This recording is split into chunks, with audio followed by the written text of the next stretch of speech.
Estamos de regreso. Seguramente ustedes han visto las imágenes en estos días porque han dado vuelta al mundo. México está conmocionado por el asesinato de un joven influencer quien fue baleado mientras hacía un live, una transmisión en vivo. El hecho en sí mismo es demasiado violento y grave, pero lo es más aún porque se suma a una larga lista de creadores de contenidos que han sido ejecutados, ya sea por sus nexos con el narcotráfico o por haber despertado la ira de los traficantes de droga y el crimen organizado. César Gastelum era el nombre del influencer de 25 años que estaba transmitiendo en vivo con dos amigos frente a un restaurante de comida rápida en Culiacán, Sinaloa. Cuando dos hombres en moto se acercaron, le dispararon en la cabeza y lo mataron. El ataque, ocurrido el martes en la noche, quedó grabado por su cámara.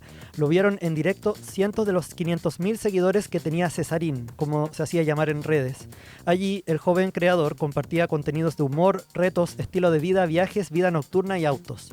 Gastelum, según lo que han divulgado las autoridades, no estaba amenazado ni era investigado, como pudo ocurrir en otros casos de creadores de contenidos que también han sido asesinados. Eso sí, había publicado material en la tumba de Leobardo Aispuro, el gordo Peruzzi, otro influencer que fue asesinado en 2024. Sin embargo, la fiscalía, en un escueto comunicado, dijo que se investigan publicaciones en las que hizo alusión a una facción del grupo delictivo. Los medios locales creen que se trata de contenidos subidos sobre La Malliza, una facción del cártel de Sinaloa leal a Ismael El Mayo Zambada, el capo convicto en Estados Unidos cuyo arresto desató una guerra interna. Quizá simplemente eso sentenció su muerte. Hasta donde se sabe, Gastelum no estaba en la lista ni era investigado por las autoridades por posibles vínculos con el crimen, pero su brutal asesinato inevitablemente se interpreta como parte de una tendencia.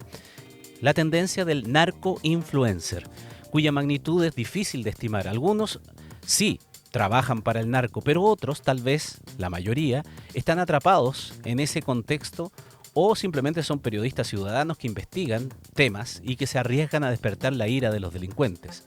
La explicación de por qué los matan tal vez no sea necesariamente que estén involucrados en prácticas ilegales, pero ser joven, visible y ostentoso en Culiacán hoy te puede convertir en blanco, lo dice una crónica de la BBC de estos días que analiza este y otros casos. El algoritmo y el narco promueven lo mismo, llegar rápido al consumo y al lujo como valores máximos, dice a este medio Claudia Arruñada, que es experta en comunicación de la Universidad Iberoamericana en México. Cuando el modelo del éxito ya no es construir una carrera metódica, sino más bien una carrera meteórica, las redes sociales y el narcomundo terminan involuntariamente siendo aliados, le dice a BBC Mundo. Y las amenazas van en serio. En enero del año pasado, desde una avioneta cayeron sobre las calles de Culiacán unos panfletos que acusaban a 25 influencers y músicos, entre ellos el famoso Peso Pluma, de estar vinculado a La Malliza, esta facción del cartel de Sinaloa. Cuando eso ocurrió, 4 de esos nombres ya habían sido ejecutados y aparecían en el volante como eliminado. 2 más serían asesinados luego de eso. Y los medios locales llevan una contabilidad que es escalofriante. Al menos 19 influencers han sido asesinados en 8 estados de México de 2024 a la fecha, y 8 de esos casos ocurrieron en Sinaloa. Se trata de hombres y mujeres dedicados a difundir en redes sociales contenido sobre moda, estilo de vida, información de seguridad y también información policíaca, así como denuncias contra políticos y daños al medio ambiente. De acuerdo con un recuento realizado por el medio El Universal, durante 2024 se reportaron 4 asesinatos, en 2025 la cifra se elevó a 11 y en lo que va de este 2026 ya van 4. Del total, 8 casos se registraron, como decíamos, en Sinaloa, 3 en Guerrero, 2 en Jalisco y 2 en Nueva León, mientras que en Baja California, Chiapas, Morelos y Guanajuato se contó un homicidio por entidad. El hecho más reciente, del martes en Culiacán, cuando César Gastelum fue asesinado durante esta transmisión en vivo.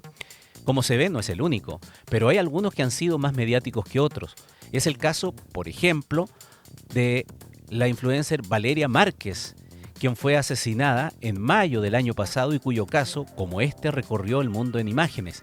Ella fue asesinada durante una transmisión en vivo en su salón de belleza en Zapopan, en el oeste de Jalisco. Márquez tenía 23 años y fue asesinada después de que un hombre entrara al salón y abriera fuego contra ella. Y como decimos, la lista es larga. El 4 de octubre del 24, Cindy Elizabeth Hernández, conocida como la Barbie Regia, fue encontrada sin vida en su departamento en Monterrey. Durante 2025, por ejemplo, fueron ejecutados en Sinaloa Justin Poole, el Pinky, conocido en redes sociales, Adal Peña, conocido como el Tata, María de Jesús N., de la familia de los influencers Los Toys, y Gerardo, que se llama en redes, o se llamaba en redes, el Jerry. En Ensenada, Baja California, murió en un ataque armado Gail Castro, conocido en las redes como Gail Toys.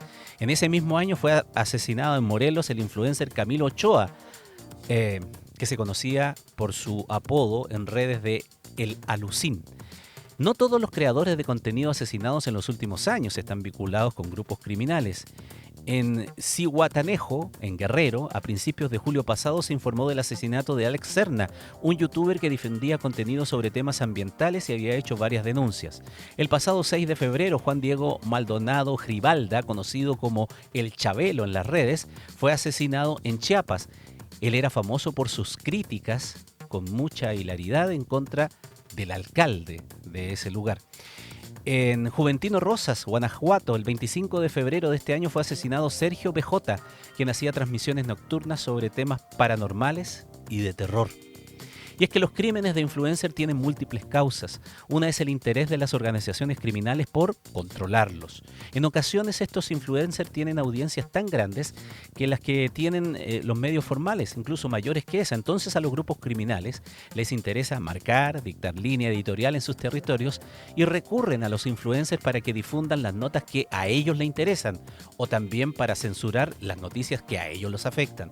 Otra de las causas es que algunos colaboran con las organizaciones criminales en lavado de dinero y en blanqueo de capitales.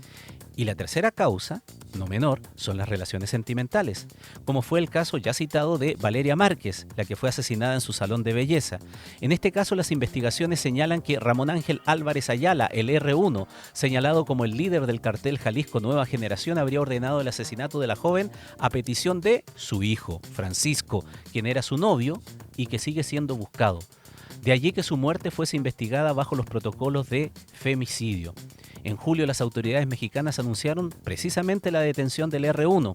Las autoridades, además de este crimen de la joven, ha acusado a R1 Álvarez Ayala de ordenar y financiar el homicidio de Carlos Manso, el alcalde de Uruapan, ocurrido en noviembre del 2025. Así, con tantas muertes, ya se escuchan iniciativas legales específicas en México para tratar de frenar estas muertes. Tendría que haber una sanción superior contra los que atenten contra los influencers.